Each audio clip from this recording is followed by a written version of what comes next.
नमस्कार दोस्तों, आज के इस वीडियो में हम बात करेंगे रेलवे ग्रुप डी भर्ती का फॉर्म आपको अपने मोबाइल फोन की मदद से कैसे भरना है, जिसका स्टेप बाय स्टेप प्रक्रिया मैं इस वीडियो में दिखा देते हैं। एक तो है कि आपने पहले से कोई भी रेलवे का फॉर्म भरा है ना, तो आपका अकाउंट बना होगा। आप डायरेक्ट लॉगिन हो सकते हैं आधार के थ्रू, या आप जो मोबाइल नंबर ईमेल आईडी देकर फॉर्म कर भरे थे, तो आप इसके थ्रू जैसे अकाउंट क्रेडेंशियल के थ्रू आप लॉगिन हो सकते हैं। अगर आप पहली बार फॉर्म भरने आए हैं तो क्रिएट एन अकाउंट पर आपको क्लिक करना होगा। अब यहाँ पर जब क्लिक करेंगे तो आपके सामने ये गाइडलाइन आएगा, इसको आप ओके वाले विकल्प पर क्लिक करेंगे, जिसमें नेशनलिटी में आपको इंडियन चुनना है। उसके बाद पूछता है कि आपका जो भी पूरा नाम है मैट्रिक के सर्टिफिकेट मार्कशीट पर, उस अकॉर्डिंग अपना नाम लिखे और उसी नाम को दोबारा से रीटाइप करना है, यानी री इंटर आपको करना है। ये ध्यान रखिएगा। फिर आपसे पूछता है कि यदि आपने कभी भी अपना नाम चेंज किया तो यस करें, नहीं से नहीं वाले विकल्प पर क्लिक करें। जो भी डेट ऑफ बर्थ होगा, कैलेंडर मिलता है, सबसे पहले आपका जो भी साल हो, जो महीना हो, जो डेट हो, इस प्रकार चयन करेंगे और फिर पुनः वो जानकारी दोबारा से री एंटर करना है।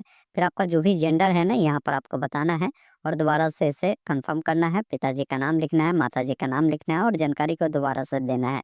फिर आपका जो भी ईमेल आईडी है आपको देना है, मोबाइल नंबर देना है और यहाँ पर क्या है ना कि मोबाइल ईमेल दोनों को यहाँ से जनरेट ईमेल ओटीपी पर क्लिक करेंगे तो ईमेल पे ओटीपी जाएगा, उसको वेरीफाई करेंगे, मोबाइल वाला ओटीपी यहाँ पर डालेंगे और नीचे में देखिए आपको ऑप्शन मिलते हैं, देखेंगे ना कि आप जो है डिजी लॉकर के थ्रू जो है वेरिफिकेशन करना चाहते हैं या आप चाहते हैं आधार के थ्रू, तो आप इस वाले विकल्प को सिलेक्ट कर आपको अपना आधार नंबर यहाँ पर जो है एंटर करना होगा। ये ध्यान रखिएगा। और आधार पर भी ओटीपी यहाँ से जनरेट करेंगे, उस ओटीपी को दर्ज कर वेरीफाई कर लेंगे। उसके बाद आपको जो है पासवर्ड बनाना होगा। देखिए, पासवर्ड जब भी बना तो उसमें एबीसीडी का बड़ा अक्षर, कोई भी छोटा अक्षर, कोई भी अंक हो गया, कोई भी सिंबल हो गया, उसको इस प्रकार बनाएंगे। उसी पासवर्ड को दोबारा से कंफर्म करेंगे और नीचे में ऑप्शन मिलता है preview and create an account का, जिस पर क्लिक कर जानकारी को वेरीफाई कर अपना अकाउंट जो है क्रिएट कर लेंगे। तो ये प्रक्रिया है अकाउंट बनाने का, ये ध्यान रखिएगा। जब आपका रजिस्ट्रेशन हो जाएगा, अकाउंट अगर आपका बन जाता है तो लॉगिन करना होगा। लॉगिन करने के लिए दो ऑप्शन मैंने बताया कि एक तो है आधार के थ्रू होना चाहते हैं, या अभी आपने जो मोबाइल नंबर ईमेल आईडी देकर फॉर्म को भरा था उसके थ्रू होना चाहते हैं, तो उस वाले विकल्प को चुनकर आप अपना मोबाइल नंबर या जो भी ईमेल आईडी आपने दिया था उससे डालेंगे, जो पासवर्ड बनाया था उससे डालें। इस चेकबॉक्स पर टिक कर लॉगिन वाले विकल्प पर आपको क्लिक करना होगा। अब जैसे ही ओटीपी डालकर आप लॉगिन करते हैं, इस प्रकार सक्सेसफुली लॉगिन हो जाते हैं। उसके बाद यहाँ पर देखिए ऑनलाइन एप्लीकेशन का ऑप्शन है, जिस पर आपको क्लिक करना है। अब यहाँ पर आपको बताना है कि आपको जो फॉर्म भरना है किस आरआरबी से भरना है। आप एक बार भर्ती को जरूर चेक कर लीजिए कि किस आरआरबी में कितनी भर्तियां है, किस कैटेगरी में, उसको पहले एक बार वेरीफाई कर लीजिए।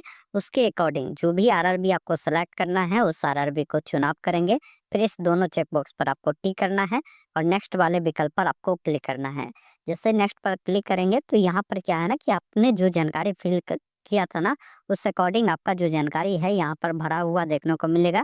इसमें कुछ ही जानकारी आपको भरना होगा, जिसमें आपको बताना है कि आप मैरिड है या अनमैरिड है, वो जानकारी देंगे। आप किस धर्म से बिलोंग करते हैं, धर्म बताएंगे, जैसे हिंदू, मुस्लिम, सिख, ईसाई, वो आपको बताना है। उसके बाद इधर आएंगे तो आपको जो मातृ लैंग्वेज है वो आपको बताना है। उसके बाद आपको ये बताना है कि जो भी लैंग्वेज है एग्जाम के लिए, किस लैंग्वेज में एग्जाम देना चाहेंगे, वो लैंग्वेज का चुनाव करेंगे। फिर यहाँ पर आपके बॉडी में कोई ऐसा निशान हो जो कटा का हो, जला का हो, वो लिखेंगे। नहीं है तो नो मार्क भी आप लिख सकते हैं। अगर एक से अधिक निशान है तो लिखेंगे, अन्यथा आप नो मार्क यहाँ पर आप दे सकते हैं।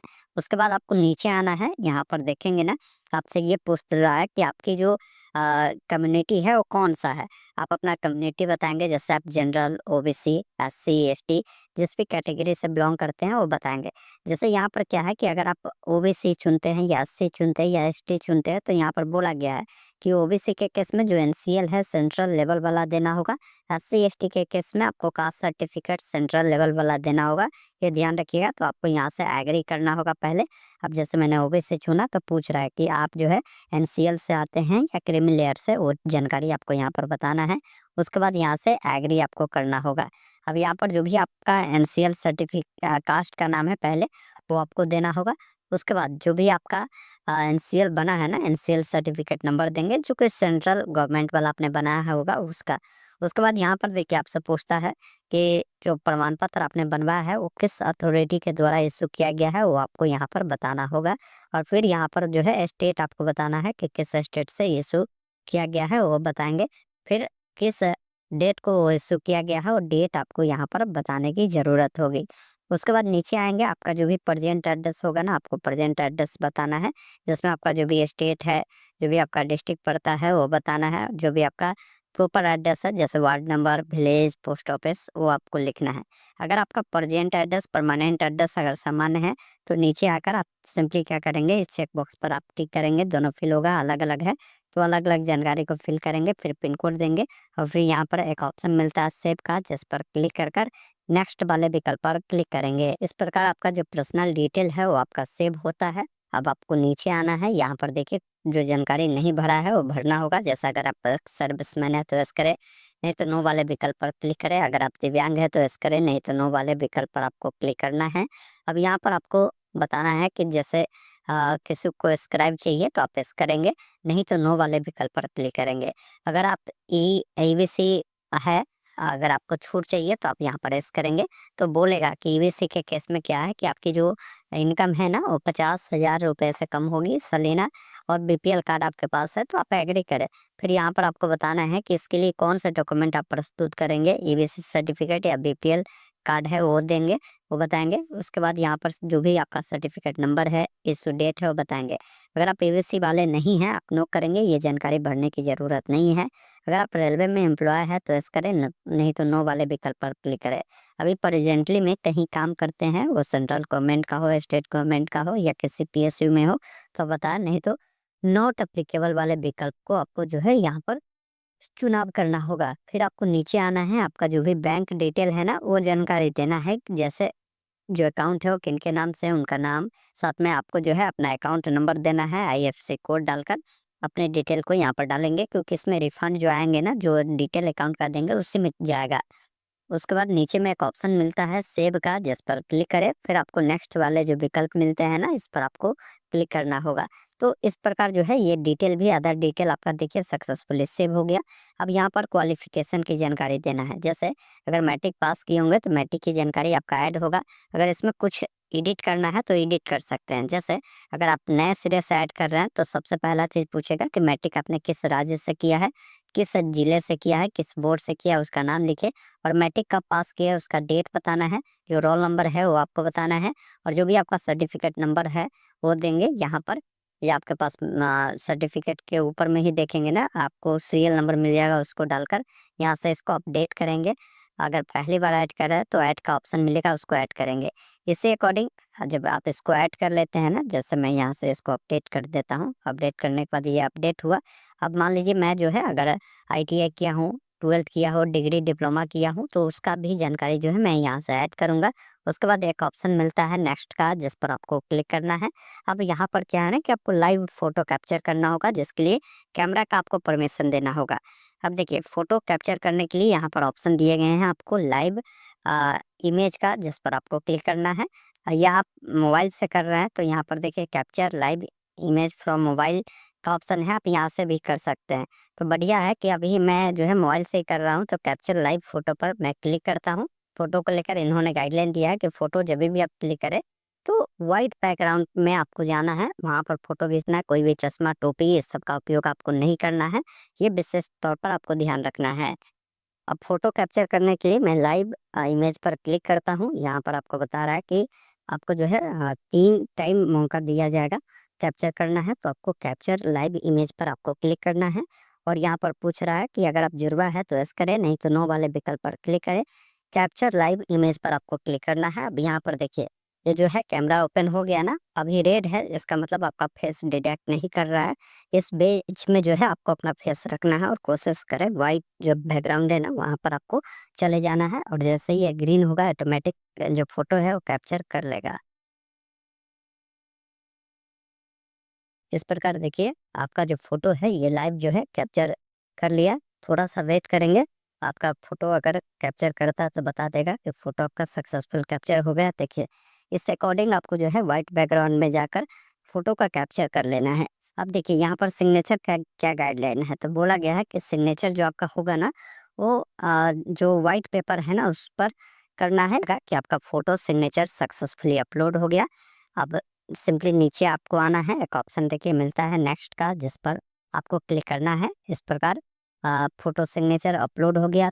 अब आपको जो भी पोस्ट प्रेफरेंस आपके अकॉर्डिंग खुलता है ना, जोन के अकॉर्डिंग, वो देखने को मिलेगा। अब देखिए इसमें जो भी पोस्ट आपको पहले देना है तो उसके सामने देखिए आपको प्लस का जो ऑप्शन है ना उस पर आप क्लिक करेंगे तो ये जो पोस्ट है इस साइड देखिए ऐड हो गया। 2 में जिसको देना है उसको देंगे, 3 में जिसको देना है उसको देंगे। इस प्रकार पोस्ट आपका ऐड होता चला जाएगा। तो ये पोस्ट प्रेफरेंस आप जो है अपने अकॉर्डिंग दे, ये ध्यान रखिएगा।